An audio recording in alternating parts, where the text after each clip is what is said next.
నియోజకవర్గ సమస్యలపై అసెంబ్లీలో మాట్లాడే దమ్ము లేని రామగుండం ఎమ్మెల్యే అని కాంగ్రెస్ పార్టీ నియోజకవర్గ ఇన్ఛార్జ్ ఎంఎస్ రాజ్ ఠాగూర్ విమర్శించారు. ప్రజా సమస్యలపై రామగుండం అభివృద్ధిపై దృష్టి పెట్టాల్సిన ఎమ్మెల్యే అభివృద్ధి మరిచారని అన్నారు. గోదావరి కని ఐఎన్టీయూసీ కార్యాలయంలో ఆయన మీడియా సమావేశం ఏర్పాటు చేశారు. ఎమ్మెల్యే చందర్పై తీవ్ర స్థాయిలో మండిపడ్డారు. మంతని శాసనసభ్యులు దుద్దిల్ల శ్రీధర్ బాబుని రామగుండం కాంగ్రెస్ నాయకులు కలిసి తమ సమస్యలు చెప్పడంతో ఎమ్మెల్యే తమ నియోజకవర్గం అభివృద్ధిపై సమస్యలపై అసెంబ్లీలో గలమెత్తి వినిపించారని అన్నారు. టీఆర్ఎస్ ప్రభుత్వం ప్రశ్నించే వారి గొంతు నొక్కే ప్రయత్నం చేస్తోందని ఆరోపించారు. నిరంతరం ప్రజల పక్షాన కాంగ్రెస్ పార్టీ పోరాటం చేస్తుందని అన్నారు. ఈ కార్యక్రమంలో పార్టీ నాయకులు రాజేష్ మహంకాళి స్వామి తదితరులు పాల్గొన్నారు. నల్గొండ జిల్లాకు సంబంధించిన శాసనసభ్యులు అసెంబ్లీలో మాట్లాడుతూ ఉంటే నీకు సిగ్గనిపించలేదా అని అడుగుతా ఉన్నా. ఈ ప్రాంతానికి సంబంధించిన సమస్యలపై నిరంతరం పోరాటం చేస్తా ఉంటే పక్కకున్న మా కాన్స్టిట్యూన్సీ నాయకుడు మా రాష్ట్ర నాయకుడు ఇలా మాట్లాడుతూ ఉంటే నీకు సిగ్గు మానం ఉందా లేదా అని అడుగుతా ఉన్నా. ఇవాళ ఏ రకంగా ప్రజలకు ముఖం చూస్తామని అడుగుతా ఉన్నాం. ప్రజల ఒక్కసారి గమనించాలి. రామగుండం ప్రజలందరికీ కూడా చెప్తా ఉన్నా, ఒక్కసారి ఆలోచించండి.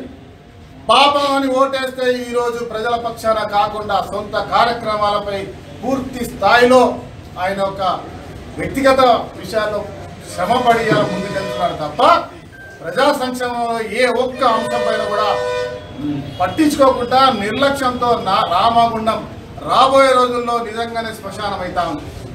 కేసీఆర్ ఎట్లా చెప్పినో తెలియదు, ఓపెన్ కాస్ట్ అయితే శ్మశానం అయితే అని చెప్పి ఈ మనం కూర్చున్న ప్రాంతాల్లో కూడా ఈ ప్రాంతం లేకుండా పోయేటువంటి కార్యక్రమం ఈ ప్రభుత్వం చేస్తూ ఉందన్న విషయాన్ని మీ అందరి ద్వారా మరి ప్రజల ద్వారా తెలియజేస్తా ఉన్నాం.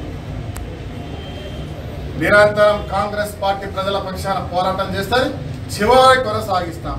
తర్వాత మొన్న ఒక అంశం మీద మాట్లాడిన సోదరు అసెంబ్లీలో ఇక్కడ సిటీ సివిల్ కోర్టు అంటే డిస్టిక్ కోర్టు లేదు తీసుకురావాలని చెప్పి ఆయనకు విషయం తెలియలేము.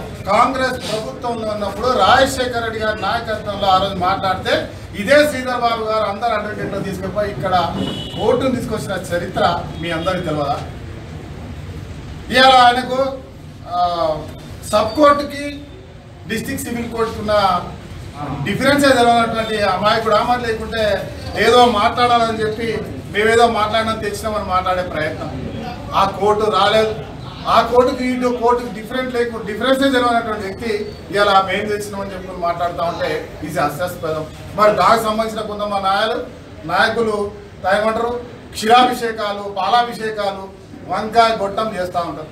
ఈ ప్రాంతంలో చదువుకున్న 30,000 మంది నిరుద్యోగులు ఇలా విలవిలలాడుతూ ఉన్నారు. ఇవాళ ప్రాణాలు ఆత్మహత్యలు చేసుకున్న వైపు ఉన్నారు.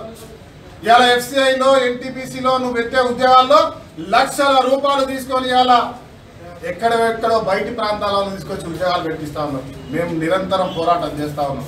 ఇలా స్థానికులకే ఉద్యోగాలు కావాలి, ఇక్కడ రాష్ట్ర స్థాయిలో ఒక చట్టం తీసుకురావాలని చెప్పి ఇలా కాంగ్రెస్ పార్టీ అసెంబ్లీలో డిమాండ్ చేసి మరి నువ్వు శాసనసభ్యుడిగా ఎందుకు డిమాండ్ చేయలేకపోయినావు?